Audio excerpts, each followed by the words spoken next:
কি রে ফকিন্নির পোলা, তুই না আমার গায়ে হাত দিবি?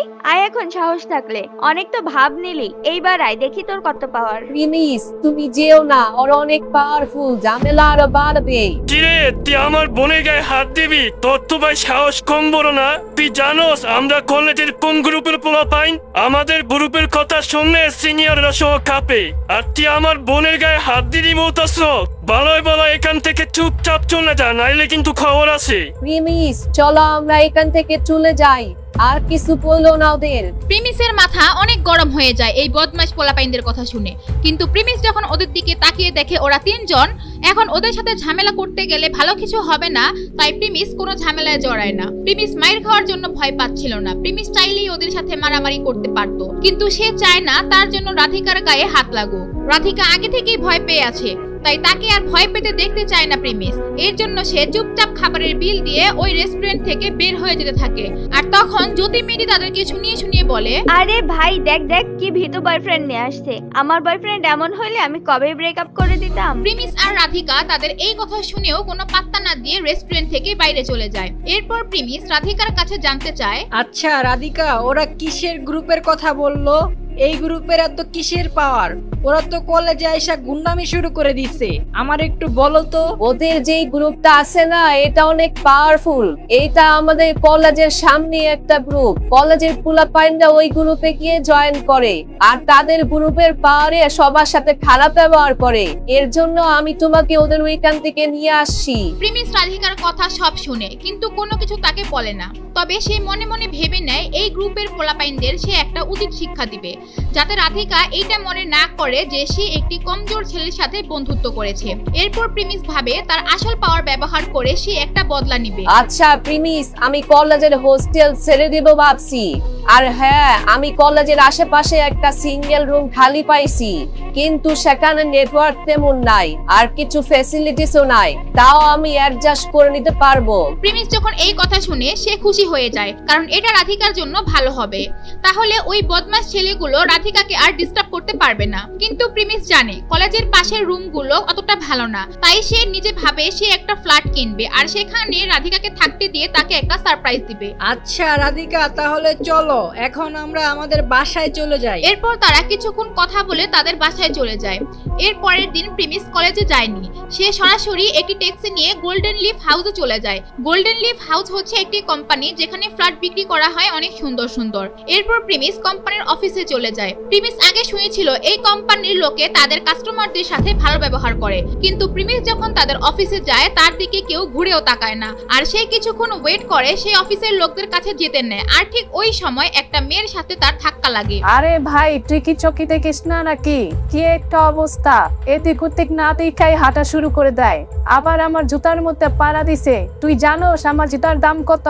সরি, আমি আসলে দেখি নাই, বুঝতে পাই নাই, ধাক্কা লেগে যাবে। আরে যার তার সাথে এত কথা বলার কি আছে? চলো আমরা সামনে যাই, এখানে ওর সাথে সময় নষ্ট করে লাভ আছে নাকি? কোথায় থেকে আসে এরা আল্লাহ ভালো জানে। গোল্ডেন লিফ হাউসের ম্যানেজার যখন দূর থেকে এদেরকে প্রিমিসের সাথে কথা কাটাকাটি করতে দেখে, সে সাথে সাথে এখানে এসে উপস্থিত হয়, আর সে ওই দুইজন মহিলাকে স্বাগতম করতে থাকে। কিন্তু সে প্রিমিসের দিকে একটু তাকায়ও না, সে চায় না প্রিমিস আর এক মুহূর্ত এখানে থাকুক। সরি ম্যাডাম, আমাদের অফিসে আপনাদের একটা ব্যাড এক্সপেরিয়েন্স সহ্য করতে হলো। We are very very sorry ma'am. আপনারা তো জানেন আমাদের এই হাউজিং কত এক্সপেন্সিভ। তো কিছু লোক আছে যারা এখানে ফ্ল্যাট কেনার বাহানা করে ঢোকে, এসির বাতাস খেয়ে চলে যায়। এখন আমাদের আর কি করার, এগুলো সহ্য করতে হয় ম্যাম। ম্যানেজার প্রিমিসকে শোনাতে শোনাতে এই কথাগুলো বলছিল, কিন্তু এই দিকে প্রিমিসের কোনো খেয়ালই ছিল না। তার তো মনে হয়েছে তাকে নিয়ে কোনো কথাই হচ্ছে না।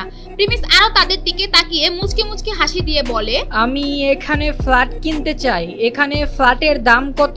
প্রিমিস একদম সোজা পয়েন্টে এসে কথা বলে। সেই ম্যানেজার প্রিমিসকে একদম উপর থেকে নিচে তাকিয়ে তারপর তাকে বলে, স্যার, আমাদের এখানে সব থেকে সস্তা যে ফ্ল্যাট আছে ওইটার দামই 50 লাখ টাকা। আমার মনে হয় না আপনি এত টাকা দামের ফ্ল্যাট অ্যাফোর্ড করতে পারবেন। এরপর প্রিমিস একটু চুপ থাকে, আর সেই ম্যানেজার ওই দুইটা মহিলার দিকে তাকিয়ে যখন কথা বলা শুরু করবে, ঠিক তখন প্রিমিস আবার বলে, আচ্ছা ঠিক আছে, আমি আমি তারপরও এখান থেকে ফ্ল্যাটগুলো দেখতে চাই।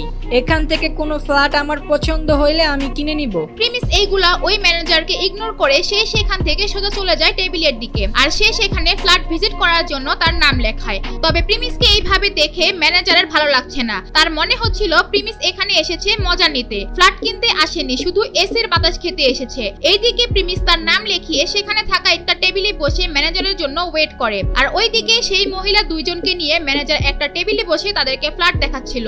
আরে আমি তুই এই ফ্ল্যাটটাই কিনুম। আমি এখানে যতবার আসছি আমার এই ফ্ল্যাটটাই অনেক পছন্দ হয়েছে। হ্যাঁ ম্যাডাম, এই ফ্ল্যাট তো আমাদের এখানে সব থেকে প্রিমিয়ার একটা ফ্ল্যাট। এটা নেওয়ার জন্য সবাই পাগল থাকে। এই ফ্ল্যাটের ডিজাইন দেখে সবাই ইমপ্রেস হয়ে যায়। ম্যানেজার তাদেরকে ফ্ল্যাটের প্রশংসা করতে থাকে এবং সে এই ফ্ল্যাটের সমস্ত সুবিধা তাদেরকে বলতে থাকে। সেই সাথে সে এই ফ্ল্যাটের প্রাইসও তাদেরকে বলে। আমাদের ফ্ল্যাটের প্রাইস হচ্ছে 2 কোটি টাকা।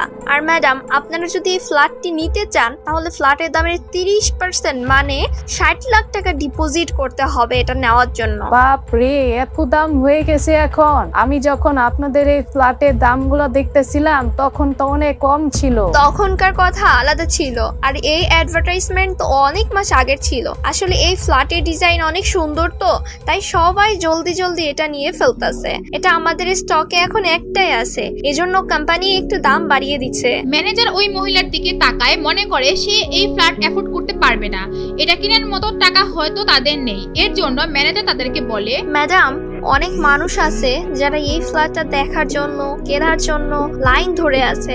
ম্যাম, আপনারা যদি এটা কিনতে চান তাহলে 30% পেমেন্ট ডিপোজিট করে দেন, না হলে কালকের মধ্যে এটা বিক্রি হয়ে যাবে। ম্যানেজারের সমস্ত কথা পিছনের টেবিল থেকে প্রিমিস শুনছিল। ও দেখছিল তাদের অফিসে তেমন মানুষ নেই, তাই একজন আরেকজনের কথা খুব সহজেই শুনতে পাচ্ছিল। আরে এত ভাবিস না, পছন্দ হইলে এখনই নিয়ে নে, বেশি দেরি করলে পরে আর পাবি না, অন্য কেউ নিয়ে নিবে। আপনি প্লিজ এই ফ্ল্যাটটা 10 দিনের জন্য সেল অফ রাখেন। আমি এই 10 দিনের ভেতর 30% টাকা জমা দিয়ে এটা বুক করে রাখবো। Ma'am, I am really sorry. বিনা ডিপোজিটে আমি এই ফ্ল্যাট 10 দিন তো দূরের কথা, 10 মিনিটও আটকে রাখতে পারবো না। এটা আমাদের পলিসির বাইরে। এইটা শুনে সেই মহিলার মন খারাপ হয়ে যায়। সেই টাকা ম্যানেজ করার জন্য তার হাজবেন্ডের কাছে ফোন করে, তার আত্মীয় স্বজনদের সাথে যোগাযোগ শুরু করে দেয়। এইদিকে ম্যানেজার তাদেরকে দেখে ভাবছিল তারা এই ফ্ল্যাটটাকে নেওয়ার জন্য কতটা আগ্রহী। এইদিকে প্রিমিস দূর থেকে দেখছিল ওই মহিলাদের তারা একের পর এক ফোন করছে, কিন্তু প্রিমিস একা তার টেবিলে বসে আছে আর তার কাছে কেউ আসেনি। তাই সে তার ওই টেবিল থেকে উঠে ম্যানেজারের টেবিলের সামনে যায় আর সে ফ্ল্যাটের ডিজাইন দেখে বলে, এই ফ্ল্যাটটা দেখতে অনেক সুন্দর লাগতেছে। আমি এই ফ্ল্যাটটা কিনতে চাই। এটার দাম কত? তুমি এই ফ্ল্যাট কিনবে? তোমার মাথা ঠিক আছে তো? সেই মহিলা দুইটা অবাক হয়ে যায়। তারা দুইজন টাকা ম্যানেজ করার জন্য পাগল হয়ে যাচ্ছে, আর এইদিকে প্রিমিস এক ঝটকায় বলে ফেলছে সে এই ফ্ল্যাটটি কিনতে চায়। এইদিকে ম্যানেজার প্রিমিসের কথা বিশ্বাসই করতে পারছে না। সে মনে করছে প্রিমিস ইচ্ছা করে মজা করছে। কি হবে এখন? তারা কি প্রিমিসকে এখান থেকে বের করে দিবে, নাকি প্রিমিস তার আসল পরিচয় সামনে নিয়ে আসবে? আগামী পর্বগুলো আরো বেশি ইন্টারেস্টিং হতে যাচ্ছে। সেটা সবার আগে দেখতে চাইলে দিবস গেমিং এর ইউটিউব চ্যানেলটি সাবস্ক্রাইব করে নোটিফিকেশন বাটনটি বাজিয়ে রাখেন। আর যারা ফেসবুক পেজ থেকে দেখছেন তারা ফলো করে শেয়ার করুন।